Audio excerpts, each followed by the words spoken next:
Bapak Ibu Saudara yang terkasih dalam Tuhan, kita bersyukur untuk pagi hari yang indah di hari Kamis ini. Kita menikmati anugerah Tuhan. Sebelum melakukan segala kegiatan kita sepanjang hari ini, kita boleh masuk dalam hadirat Tuhan, memuji, menyembah, muliakan Dia, dan merenungkan firman Tuhan. Kebenaran firman Tuhan kita renungkan pagi hari ini dari Kisah Para Rasul, ya, pasal yang ke-5 ya, Kisah Para Rasul. Ya, kita mau lihat firman Tuhan, satu peristiwa di mana ada sepasang suami istri, ya, oleh karena kesalahan mereka mengalami kematian. Kesalahannya adalah mereka berdusta kepada Roh Kudus, ya, membohongi Roh Allah, dan rupanya akibatnya fatal bagi mereka, ya. Mari kita melihat kebenaran firman Tuhan supaya kita diberkati, dan dari bagian ini kita mau belajar supaya kita terhindar dari maut oleh karena tindakan kita yang keliru, yaitu kebohongan, ya. Jadi kita harus menghindarkan diri dari kebohongan itu. Ayat pertama saya baca, ayat kedua Bapak Ibu Saudara sekali dalam Tuhan. Perikopnya Ananias dan Safira. Ada seorang lain yang bernama Ananias. Ia beserta istrinya Safira menjual sebidang tanah. Dengan setahu istrinya, ia menahan sebagian dari hasil penjualan itu, dan sebagian lain dibawa dan diletakkannya di depan kaki rasul-rasul. Tetapi Petrus berkata, Ananias, mengapa hatimu dikuasai iblis, sehingga engkau mendustai Roh Kudus dan menahan sebagian dari hasil penjualan tanah itu? Selama tanah itu tidak dijual, bukankah itu tetap punyamu? Dan setelah dijual, bukankah hasilnya itu tetap dalam kuasamu? Mengapa engkau merencanakan perbuatan itu dalam hatimu? Engkau bukan mendustai manusia, tetapi mendustai Allah. Ketika mendengar perkataan itu, rebahlah Ananias dan putuslah nyawanya. Maka sangatlah ketakutan semua orang yang mendengar hal itu. Lalu datanglah beberapa orang muda. Mereka mengapani mayat itu, mengusungnya keluar dan pergi menguburnya. Kira-kira 3 jam kemudian masuklah istri Ananias, tetapi ia tidak tahu apa yang telah terjadi. Kata Petrus padanya, katakanlah kepadaku, dengan harga sekiankah kau akan kamu jual?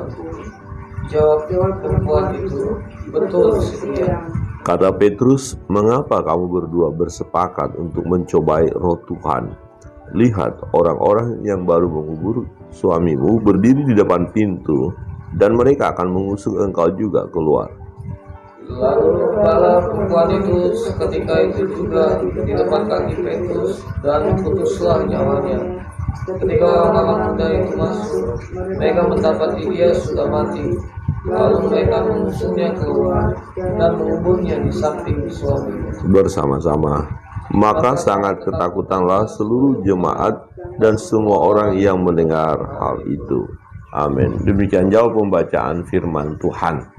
Nah, jelas persoalannya di sini adalah tentang kebohongan. Bukan satu keharusan untuk mempersembahkan semuanya, ya, dan tidak mempersembahkan pun tidak keharusan, karena memang itu adalah milik dari Ananias. Nah, di ayat sebelumnya kita melihat bahwa jemaat mula-mula itu saling berbagi, menjual miliknya, kemudian membagi-bagikan untuk keperluan bersama. Ya, jadi ada orang-orang yang dengan tulus membagikan, mereka diberkati, gak ada masalah. Tetapi dalam peristiwa Ananias dan Safira, mereka membohongi Roh Kudus, ya. Mereka membagikan dari penjualan tanah mereka, tetapi mereka tidak jujur. Ya, itu persoalannya, mereka tidak jujur, mengatakan padahal kalau jujur saja nggak ada masalah. Saya hanya bisa mempersembahkan sekian, yang lainnya itu milik saya dan itu untuk saya, tidak ada masalah. Tetapi dia berkata ini semua, ya, apakah dengan harga sekian? Iya, dengan harga sekian, ya.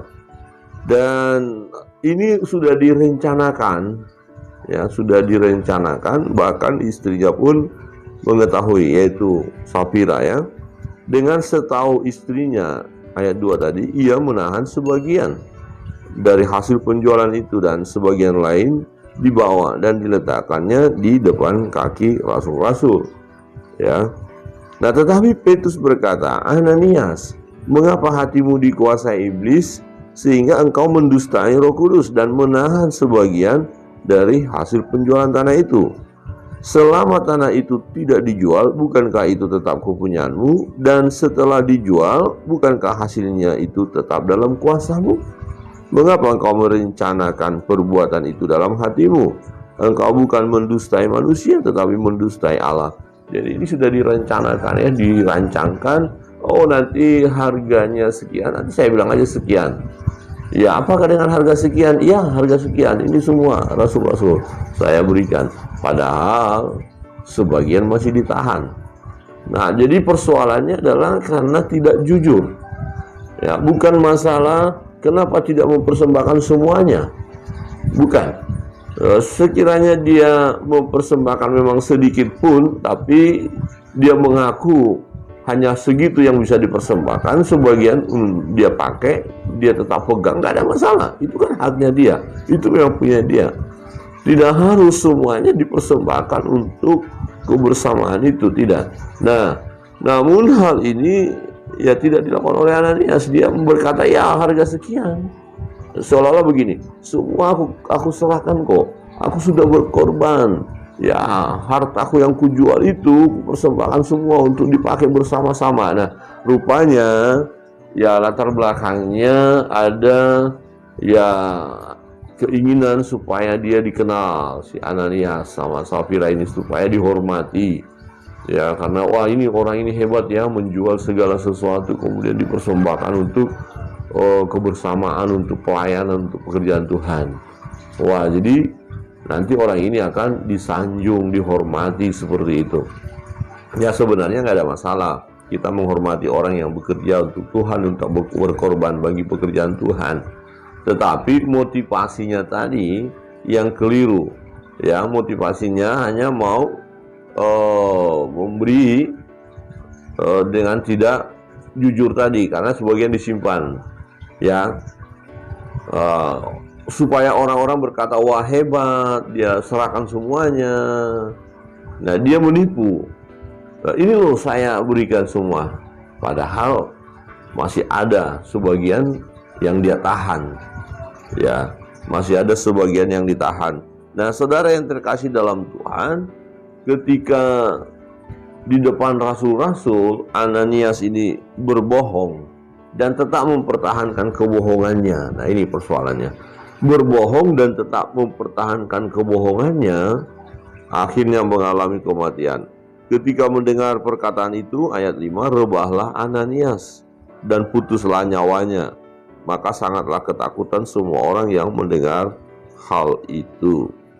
Kalau kira-kira peristiwa seperti ini terjadi masa sekarang, kalau ada orang berbohong langsung mati, apalagi di gereja misalnya, berbohong dan langsung mati, wah bahaya ini.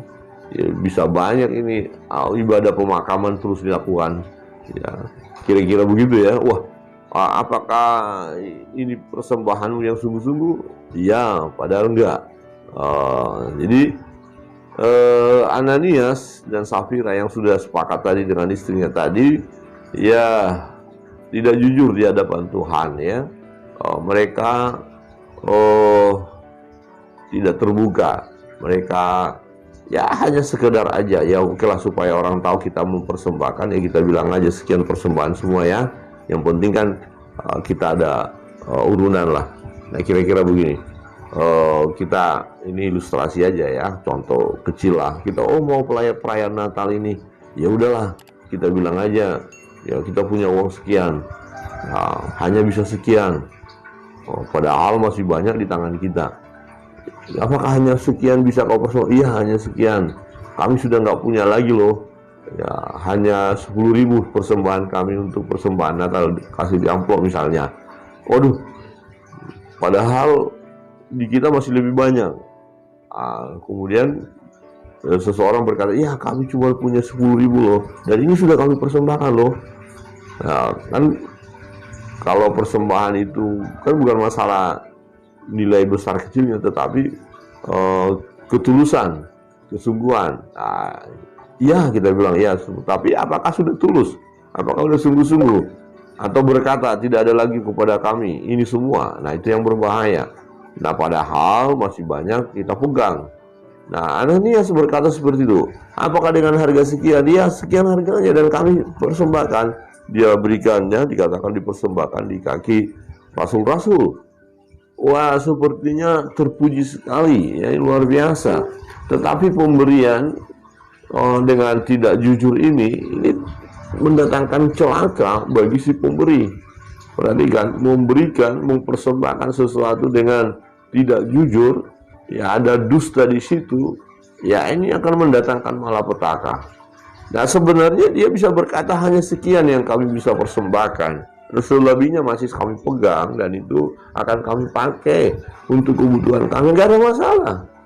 Ya, Petrus katakan itu hakmu, itu kepunyaanmu. Nah, persoalan kamu berbohong, kok bilang ini semua, padahal tidak. Nah, itu persoalannya. Dan yang kamu bohong itu bukan kami, bukan manusia, tetapi kau sedang membohongi Roh Allah, Roh Kudus. Nah, yang berbohong ini akibatnya apa? Mati. Wah, dahsyat banget ya. Oh, mati. Nah, kita harus menghindari diri kita dari kebohongan. Saudara yang terkasih dalam Tuhan, kita ada kecenderungan untuk berbohong. Ya, kita ada kecenderungan untuk berbohong. Untuk itu kita harus berjuang, berusaha untuk tidak berdusta, untuk tidak membohongi Allah. Ya, kalau ya katakan ya, kalau tidak ya katakan tidak. Selebihnya dari si jahat, dari iblis. Jelas mereka dikuasai oleh iblis. Maka dikatakan di situ bahwa Ananias hatinya dikuasai oleh iblis. Ya, Ananias, mengapa hatimu dikuasai iblis? Jadi kalau ada seseorang berdusta, itu karena dikuasai iblis. Ya, kebohongan itu kan dari iblis. Yesus pernah mengatakan, iblislah bapakmu, bapak segala pendusta, pembohong. Nah, jadi Ananias dikuasai oleh iblis, sehingga dia mendustai Roh Kudus. Oke, kita tahan sebagian, nanti kita bilang inilah semua, padahal tidak. Akhirnya dia mengalami kematian. Ingat, orang yang mendustai Roh Allah, ya dia akan mengalami hukuman, ya dia akan mengalami kesusahan, dia akan mengalami penderitaan. Nah, setelah Ananias mati, kemudian dia digotong, dibawa keluar, dikuburkan. Nah, Safira datang istrinya. Nah, inilah bagus kesepakatan. Kalau kesepakatan itu di dalam Tuhan, ya suami istri tidak harus sepakat loh kalau kebohongan yang terjadi. Nah, kalau suami mengajak istri berdusta, sebaiknya istri jangan mau. Atau kalau istri mengajak suami berdusta, suami jangan mau. Ya, biar masing-masing aja berdusta, kira-kira begitu. Tapi Ananias dan Safira tidak. Safira tetap mau, setuju dengan pikiran ya daripada suaminya Ananias, dan dia tetap mengikuti ya rancangan daripada Ananias. Nah, itu sebabnya dikatakan di ayat 7, kira-kira 3 jam kemudian masuklah istri Ananias, tetapi ia tidak tahu apa yang telah terjadi. Kata Petrus kepadanya, katakanlah kepadaku, dengan harga sekian tanah itu kamu jual? Jawab perempuan itu, betul sekali. Nah, loh, ini dia, betul sekali. Ya kan kebohongan tadi yang sudah mereka rancangkan. Sekian loh harganya ya, sekian loh ya milik kita, dan kita persembahkan loh semua. Tidak ada sama kita kan, kita persembahkan semuanya. Benar harga sekian? Betul, sekian. Waduh. Ayat 9, perhatikan kata Petrus, mengapa kamu berdua bersepakat untuk mencobai Roh Tuhan? Jadi suami istri jangan bersepakat mencobai Roh Tuhan. Ya, sepakat yang baik itu jauh lebih bagus gitu. Hal-hal yang positif, ya. Jangan kebohongan yang jadi sepakat, ya.